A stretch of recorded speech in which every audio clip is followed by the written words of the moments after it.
Dernier de la gamme Max à profiter d'une évolution Euro 4, le X-Max 125 de 4e génération prendra-t-il sa revanche sur le Honda Forza en 2018 ? En tout cas, Yamaha a mis le paquet pour redorer le blason de son scooter sportif, accessible au permis B. Fabriqué en France dans l'usine MBK Industrie de Saint-Quentin dans l'Aisne, le Yamaha X-Max 125 est un best-seller du marché hexagonal et européen avec 140 000 exemplaires vendus depuis 2006. Alors Maya, aucun défaut sur ce X-Max 2018 ? Eh bien non, Yamaha n'a pas fait du tout d'erreur avec ce nouveau X-Max, on peut déjà vous le dire. Petit X-Max 125, il fait comme les grands. D'ailleurs c'est très joli avec le nouveau tableau de bord, il nous dit « Welcome on board ». Bon alors au feu, c'est comme avant, la selle est toujours aussi haute et toujours aussi large. Pour les petits, il faut décaler un peu la fesse, voilà, pour mettre bien le pied à plat au sol. Bon, on prend l'habitude, il y a quand même des petites échancrures. Yamaha a fait fort sur le design, inspiré par ses grands frères et les finitions. Éclairage full LED, regard plus agressif, avec une double optique de chaque côté à l'avant, carénage de fourche plus imposant et désormais coloré, poupe plus effilée mise en valeur par un support de plaque réduit. La livrée est encore plus sportive. La qualité des plastiques monte encore d'un cran, leur assemblage est plus que parfait et vous poserez vos fesses sur l'une des plus belles selles qui puissent exister, bimatière, avec dosseret indépendant et orné de 2 inserts en alu.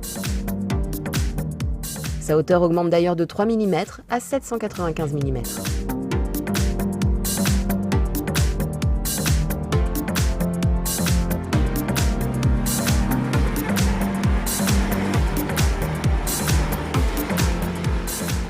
Question protection, eh bien on n'a pas testé avec la position haute du pare-brise.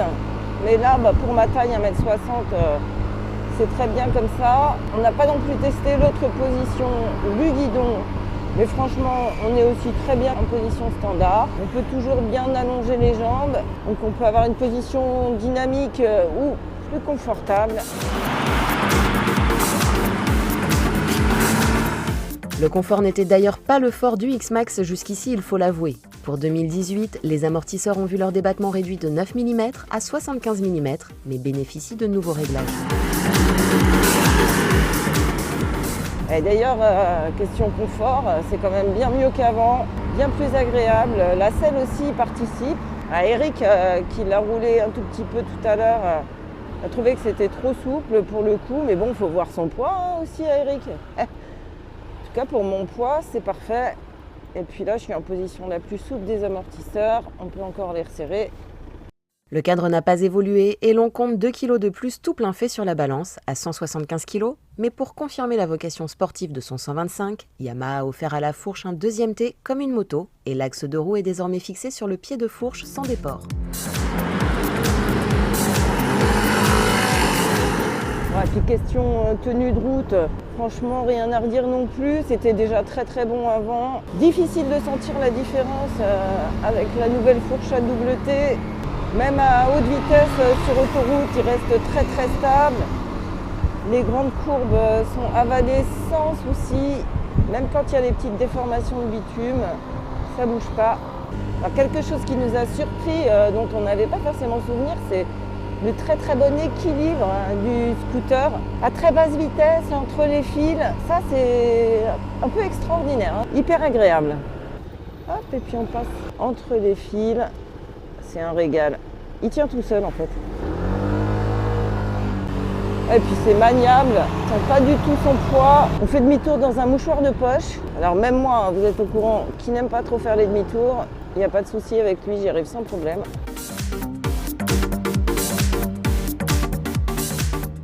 Pas d'évolution côté moteur, le monocylindre 4 soupapes à refroidissement liquide était passé Euro 4 en 2017 en conservant les mêmes valeurs de puissance et de couple, mais atteinte à plus bas régime.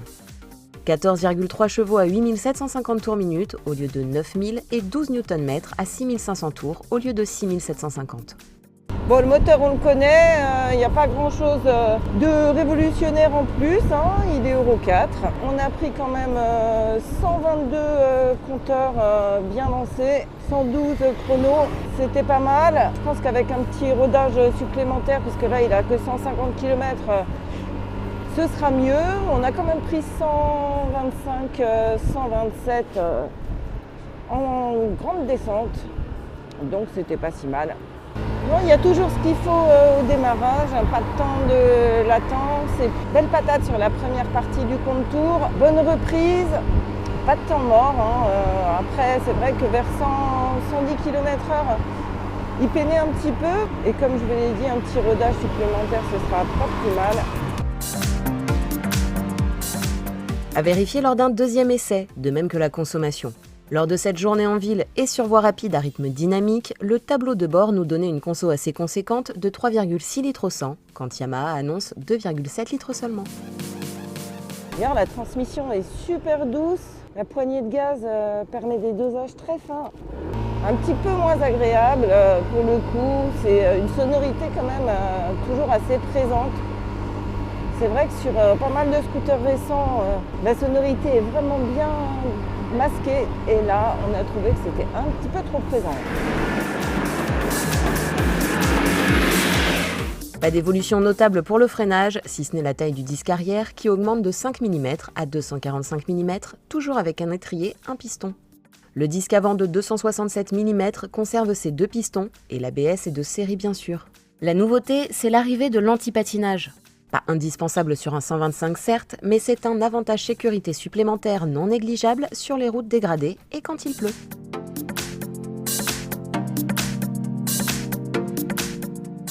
Super feeling du freinage, autant au levier gauche pour l'arrière qui est bien conséquent qu'au levier droit, un petit peu plus progressif. L'ABS ne déclenche pas outre mesure, toujours davantage à l'arrière, mais bon, ça c'est normal. En tout cas, dans des conditions normales, même avec des freins de démarrage, sur route sèche, on n'a pas réussi à déclencher le traction control. Il faudra voir ce que ça donne sur le mouillé.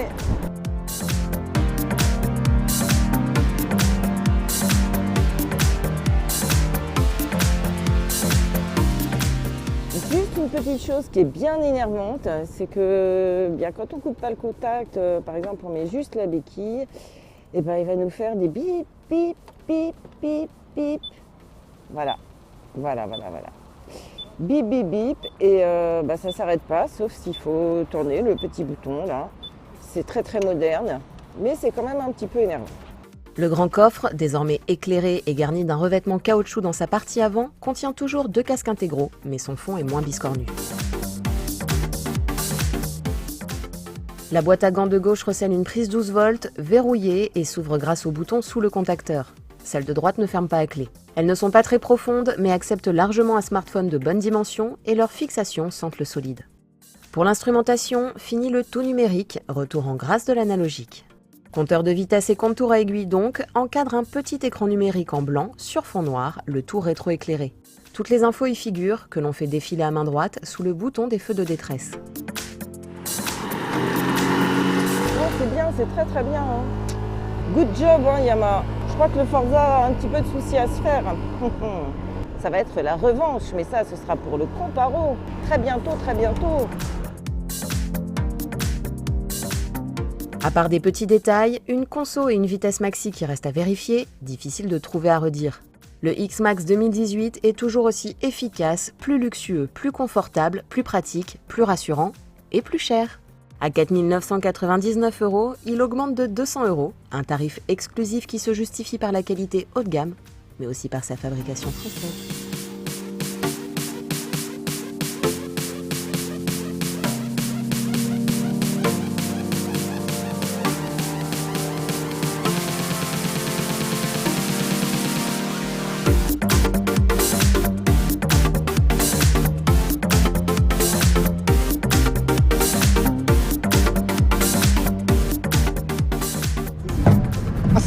C'est pas mal, hein, on voit bien tout ici. Mais il va arrêter, oui. Ah oui, maman. Mais... De toute façon, on va pas la laisser tourner 6 heures, celle-ci c'est la seule. Ok, on y va.